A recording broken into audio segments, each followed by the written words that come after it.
Friends, मैं आर्यन। आज हम लोग का चैप्टर है लाइन एंड एंगल। आज हम लोग लाइन एंड एंगल के बारे में पढ़ेंगे। ओके, तो हमारा टॉपिक है line and angle. Okay, chapter 6 है एनसीईआरटी में। आप ये सब डेफिनेशन पढ़ लीजिएगा। हम लोग एकदम मेन से स्टार्ट करते हैं, basic terms and definitions. Okay, recall that a part or portion of a line with two end points is called a line segment। मतलब कि एक लाइन होती है, उसका कुछ एंड ही नहीं होता। अब उसमें से कोई एक पार्ट हम लोग निकाल लें ना। जैसे कि वेट, जैसे कि ये एक लाइन है ना, इसका हम लोग ये इतना ये पार्ट पूरा इतना पोर्शन निकाल लिए हैं ना। अब इस पार्ट को हम लोग लाइन सेगमेंट कहते हैं। और लाइन सेगमेंट के दो एंड पॉइंट होते हैं, एक ये। अब इन दोनों को जोड़ देंगे तो ये हो जाएगी हमारी लाइन सेगमेंट। ओके, अब इधर देखिए, note that line segment A B is denoted by, ऐसे हम लोग डिनोट करेंगे ए बी लाइन सेगमेंट को। ठीक, और जो रे होती है जिसका केवल एक ही एंड पॉइंट होता है, बाकी इनफाइनाइट होती है दूसरी तरफ से, उसको हम लोग ऐसे डिनोट करते हैं। ओके, ये सब आप मेन थिंग याद रखिएगा। अब recall that an angle is form when two rays originated from the same end points. The rays making an angle are called arms. आप ये भी ध्यान रखिए कि एंगल हमारा तभी फॉर्म होता है जब एक वर्टेक्स से हमारी दो रे निकलती हैं। जैसे कि वेट, जैसे कि ये है हमारा, ये दो रे निकली हुई आप देख सकते हैं, एक ऊपर तरफ एक नीचे तरफ, दोनों मिली है यहाँ पे ना। तो ये एक एंगल फॉर्म हो रहा है 90 डिग्री का, इसको हम लोग कहेंगे एक एंगल फॉर्म हो रहा है। ओके, और आर्म क्या होता है, ये हमारा आर्म है। The rays making an angle are called arm. जो हमारा एंगल फॉर्म हो रहा है उसको आर्म कहते हैं, आर्म। और जो हमारा एंड पॉइंट होता है, मतलब कि जो एंड पॉइंट है यहाँ पे ना, और ये इसको हम लोग वर्टेक्स कहते हैं। ठीक, ओके। अब हमारे टाइप्स ऑफ एंगल जानेंगे। देखिए, एक तो होता है हमारा एक्यूट एंगल। एक्यूट एंगल वो होता है जो 0 डिग्री से कम, 0 डिग्री से ज़्यादा, 90 डिग्री से कम। ठीक, अगर वो 90 डिग्री हो गया तो हमारा राइट एंगल हो गया, और 90 डिग्री से ज़्यादा हो गया तो ऑब्ट्यूस एंगल हो गया। 180 हो गया तो हमारा स्ट्रेट एंगल हो गया, और 180 से ज़्यादा हो गया तो हमारा रिफ्लेक्स एंगल हो गया। अब जब 360 हो गया, अगर हमारा एंगल 360 हो गया तो वो कंप्लीट एंगल हो जाएगा। ओके,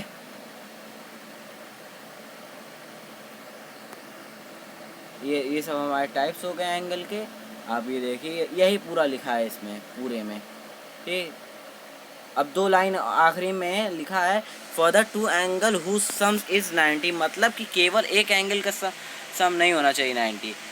दो एंगल का हमारा सम, जैसे 45 + 45, 60 + 30, 90 डिग्री होता है, तो हमारा वो एंगल कहलाएगा कम्प्लीमेंट्री एंगल। क्या कहलाएगा वो? Complementary angle. अगर टू एंगल का सम 180 डिग्री होता है तो वो हमारा कहलाएगा सप्लीमेंट्री एंगल। ओके, अब हमारे जो सटे सटे एंगल होंगे, जैसे कि एक एंगल हमारा ये फॉर्म हो रहा है ना, अब एक एंगल हमारा ये फॉर्म हो गया, तो हम लोग ये दोनों एंगल के कॉमन वर्टेक्स हैं और कॉमन आर्म है।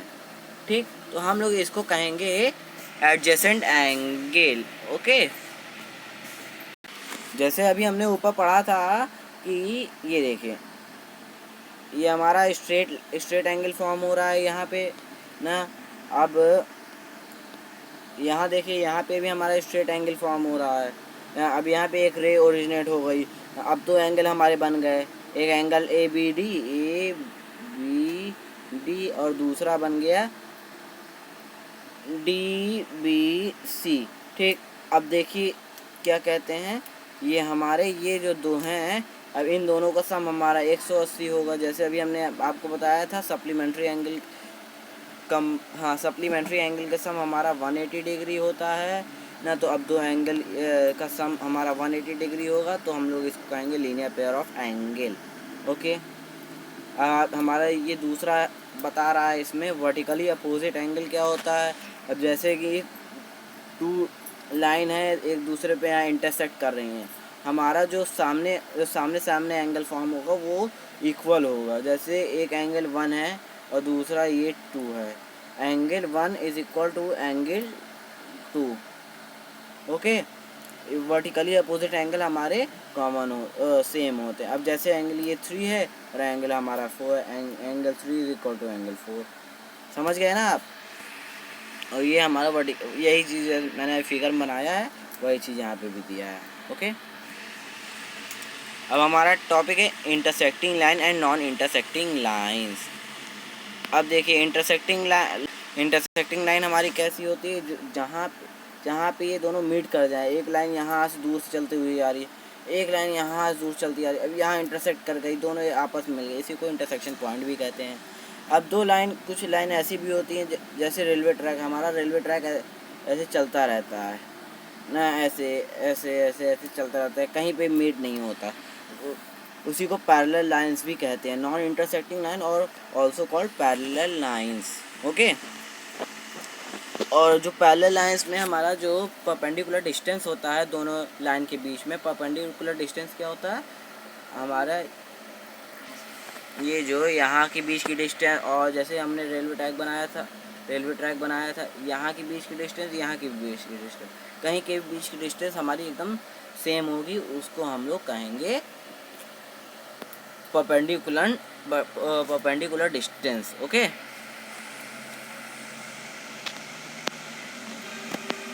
पेयर्स ऑफ एंगल ये सब समझाया है, प्रूव किया। एक्सियम देख लीजिए, एक्सियम 6.1 है हमारे, if ray stands on a line the sum of two add, जैसे ये सब हम पढ़ा चुके हैं आपको।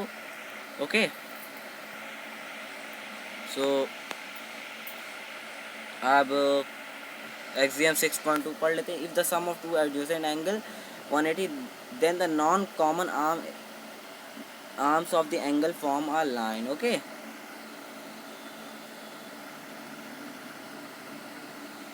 for obvious reason the two axiom have together called linear pair axiom। अब आगे कुछ समझाने जैसा नहीं है, तो आज हम लोग यहीं ख़त्म करते हैं। आप ये जितने क्वेश्चन इसमें दिए हैं आप ये खुद से ट्राई करिएगा, और जो क्वेश्चन आपको नहीं समझ में आएगा एक्सरसाइज 6.1 में आप कमेंट सेक्शन में आप हमसे पूछ सकते हैं। मैं आपको एक वीडियो उस पर बना के मैं आपको सेंड कर दूंगा, मैं अपलोड कर दूंगा, आप उसमें देख लीजिएगा ना। वैसे इन सब में कुछ है नहीं। पहला question, in figure 6.3 line A B और सी डी इंटरसेक्ट ओ पे हो रहे हैं, एंगल ए ओ सी, मतलब कि हमारा कौन सा एंगल, ए ओ सी ये वाला एंगल जो है, प्लस एंगल बी ओ ई ये वाला एंगल का सम कितना है 70 डिग्री। अब एंगल बी ओ डी मतलब कि ये जो नीचे वाला एंगल है, कौन वाला angle, B O D A O C B O E. Okay, B angle A O C का और इसका सम 70 डिग्री है, कितना 70 डिग्री, और एंगल इसका 40 डिग्री है। अब मैंने आपको अभी बताया था vertically opposite angle are equal, तो मतलब कि हमारा ये वाला जो 40 डिग्री है तो ये भी 40 डिग्री होगा। अब जब ये 40 डिग्री है, इसका सम और इसका सम 70 है, तो अब इसका सम क्या हो जाएगा, ठीक, इसका सम हो जाएगा ए ओ सी हमारा 40 डिग्री निकल गया, प्लस एंगल बी वाला B O E is equal to 70 degree. ठीक, अब हमारा एंगल बी ओ ई जो होगा वो होगा 30 डिग्री। ठीक, अब एंगल बी ओ ई हमारा जो पहला क्वेश्चन का पार्ट था वो निकल गया है। अब पूछा है रेफ्लेक्स एंगल सी ओ ई। अब हमको यहाँ पे सी ओ ई एंगल नहीं निकाला, अब हमको निकालना है ये वाला पार्ट, सी ओ ई को छोड़ के जितना बचा। अब हम लोग क्या करेंगे, 360 डिग्री में से एंगल सी ओ ई को घटा देंगे, तो हमारा रिफ्लेक्स ऑफ एंगल सी ओ ई निकल जाएगा।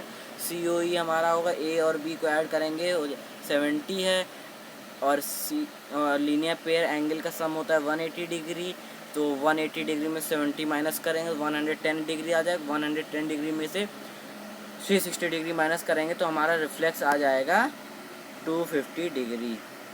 ओके, अब दूसरा क्वेश्चन आप लगा सकते हैं, खुद से रेशियो में है, कुछ इसमें रीजनिंग का भी प्रूफ करना पड़ेगा। अब आप इसको अपने से लगाइए, कोई क्वेश्चन नहीं समझ में आएगा आप मुझे कमेंट सेक्शन में पूछ सकते हैं। Thank you for watching this video, please subscribe my channel, like it. Okay.